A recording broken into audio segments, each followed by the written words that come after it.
Hey, what's going on, everybody? I know I have took a little while to make this video. I kind of wanted to make it the first week that I received the Ayaneo Kun, but I really wanted to gather my thoughts before making a video, and so I decided to wait a month and put some good use into it and really put my final thoughts and opinions together. And here we go. Let's get right into it.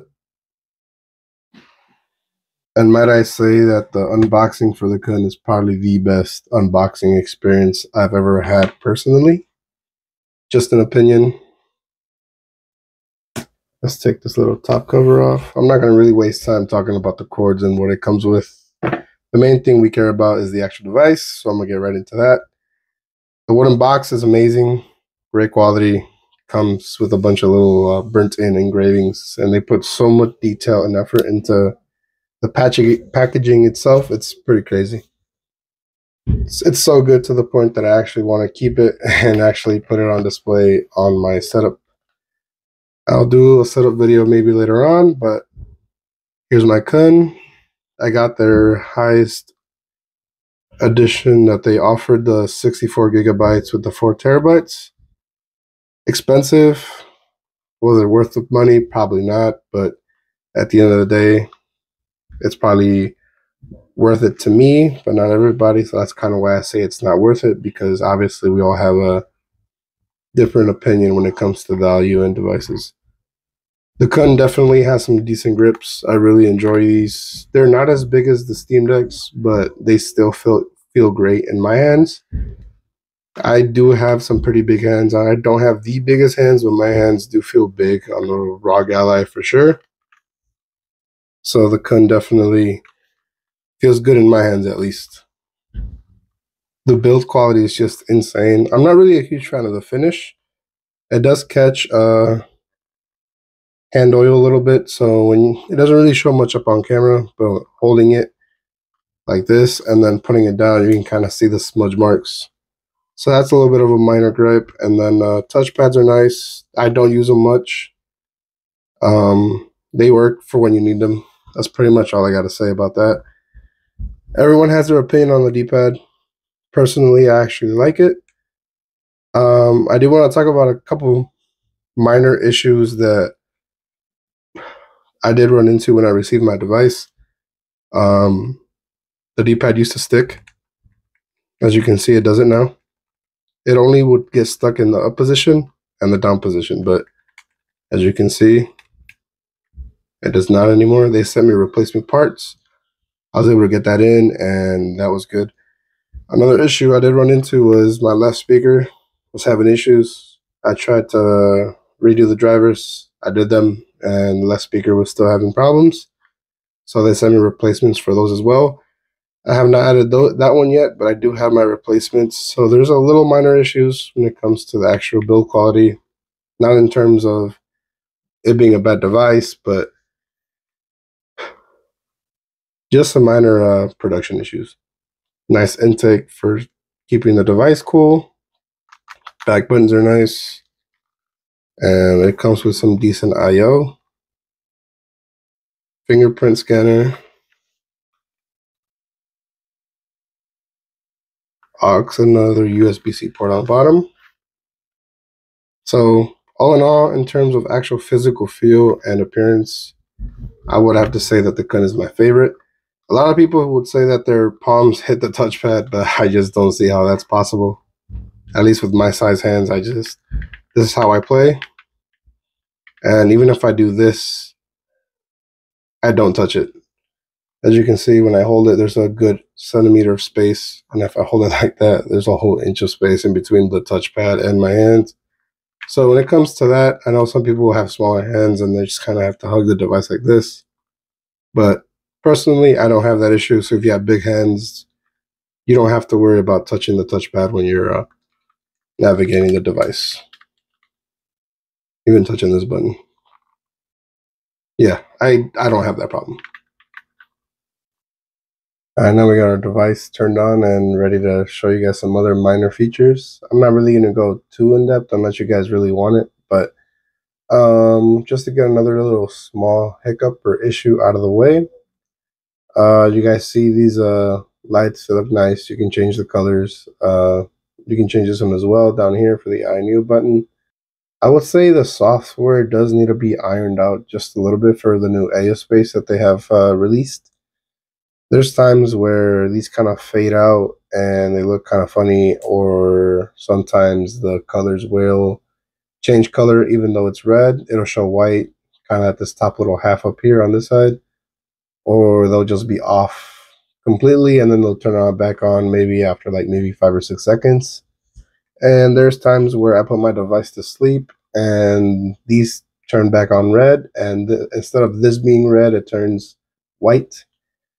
So there definitely is some ironing out that has to be done for ASpace, but that's really my main issue. There's really nothing else I want to point out that I was having issues with when it comes to the TDP. And the smart TDP, everything works as advertised. There's nothing that I have an issue with. I've messed with every single setting. And they do give you a lot of options to mess with and definitely personalize this to your liking. Like I said, I'm just going to go briefly right over this. I really don't feel like going into much depth right now unless you guys really want it.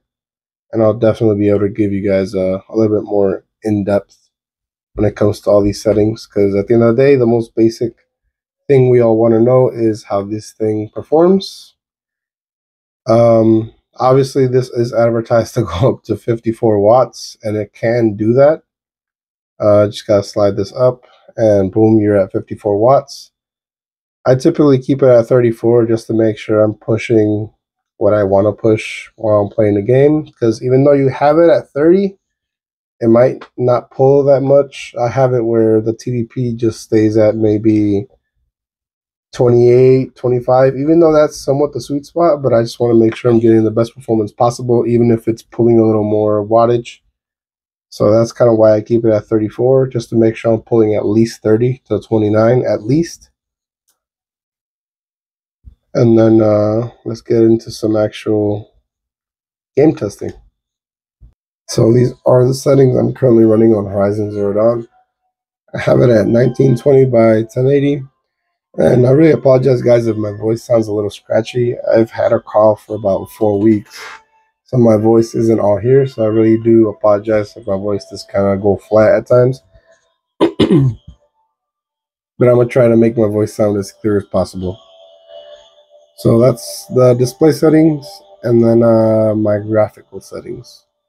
I just pretty much put medium what I care about and just kept what I don't care about at either off or low.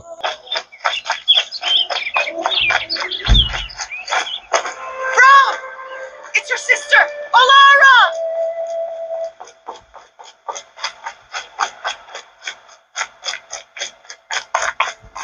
I will point out, just like I said, my left speaker is out, so only one speaker is putting out all the sound. And I currently have it at 100%, so let's put it at 90, see how that sounds. Are you out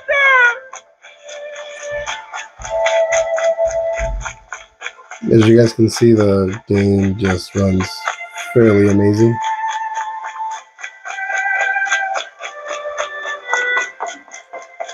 Usually when you spin around, the frame rate drops a little bit, but you see it stays between either 57 and 63.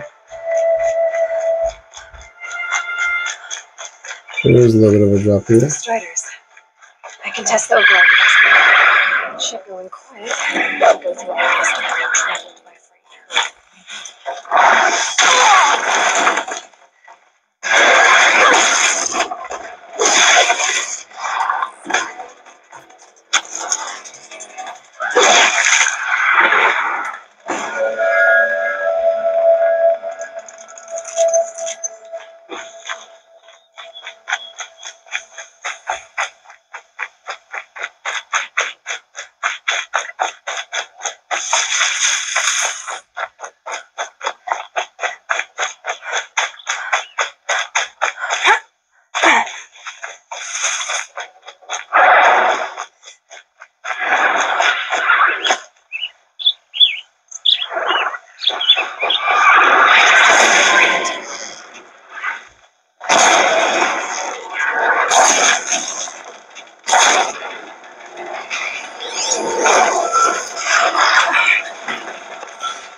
As you guys can see, this game runs phenomenally on the Ayaneo Kun. Not sure if it's the Kun itself, but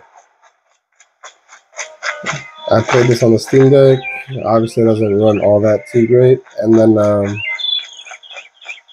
I've played this on my ROG Ally, and it doesn't play all that well either. I mean, I'm sure if I really mess with the settings, it'll run well, but I have this literally at 1080p. And then medium settings overall pretty much. And it's getting 59 frames to 55 on average, I would say. Or not average, but between.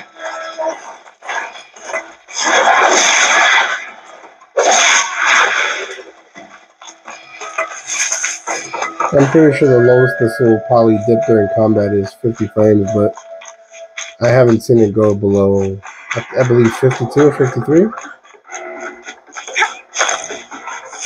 Let me try to move around as the SLS 53.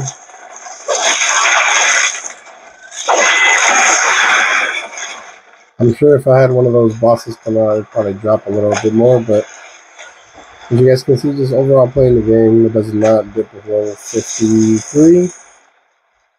And the game just runs amazing. I'm pretty sure if I lowered it to 800p, it'll probably stay locked at 60. Alright guys, I switched to Generation 0. These are the settings that I'm running. So display, 800p, 1280, full screen, VSync is always on for me. And then my graphics are pretty much all medium except for water quality. I just don't care how the water looks. Anti-aliasing, FXAA. And pretty much the entire time that you play the game, it'll pretty much run solidly at 57 at least. And then I think the lowest dip I've ever seen while playing this game, and I've put several hours into it, I would have to say is about maybe 52 or 54. I don't remember. It's been a while since I played. I've been playing a lot of Monster Hunter lately. So it's pretty safe to say this will stay above 50 FPS the entire time, running at medium settings. You can lock it at 60 running some things on low, but personally, I don't mind running it the way that it is. This game looks great. Everything's a little dark right now, so it kind of looks blue on screen, but I guarantee you guys it looks great in the hands. You can see a little bit of the color now, but it looks great. Alright guys, I switched to God of War.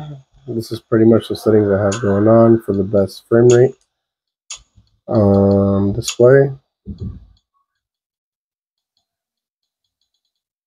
AMD FSR at ultra performance. Graphics, low. Let's see what kind of frame rate we'll get.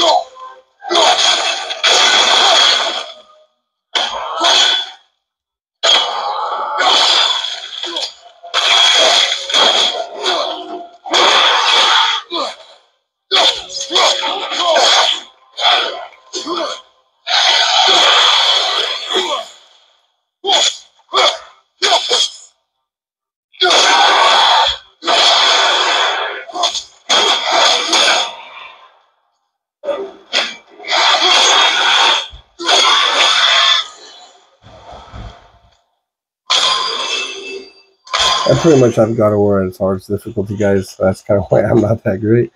But I also hardly ever played this, so I'm not going to claim that I'm good at it at all. But I pretty much like playing at a hardest difficulty in all my games. So, I mean, putting everything on low and then FSR at ultra performance does make the game very playable. Obviously, it's not going to look the most prettiest, but, I mean, it doesn't look terrible.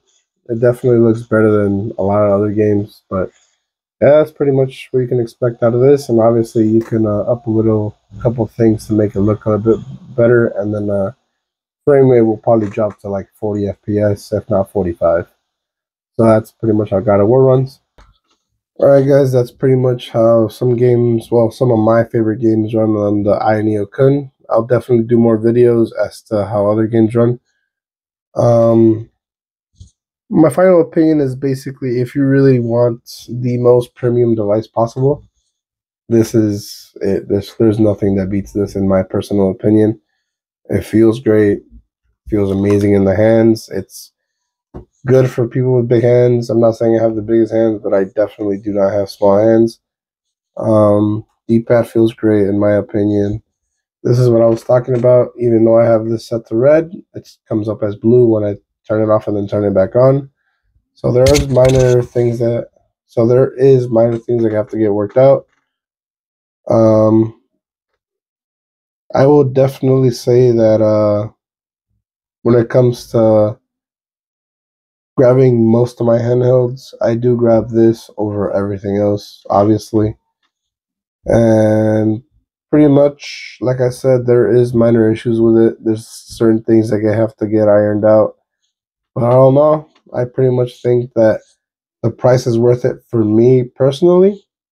Obviously, talking in universal terms, I would say it's not worth the price. You can definitely get a lot better and smoother experience out of the box with the ROG Ally and the Steam Deck Limited Edition right now, I would say. So that's pretty much the universal devices that anybody could get into fairly easily and enjoy. This is more so for the people that want a niche product, and I'm one of those people, so that's kind of why I really enjoy the device. But I really hope you guys enjoyed the video, and feel free to leave a comment and let me know what you guys would like to see or what you guys would like more in-depth information on. I'll catch you guys in the next video.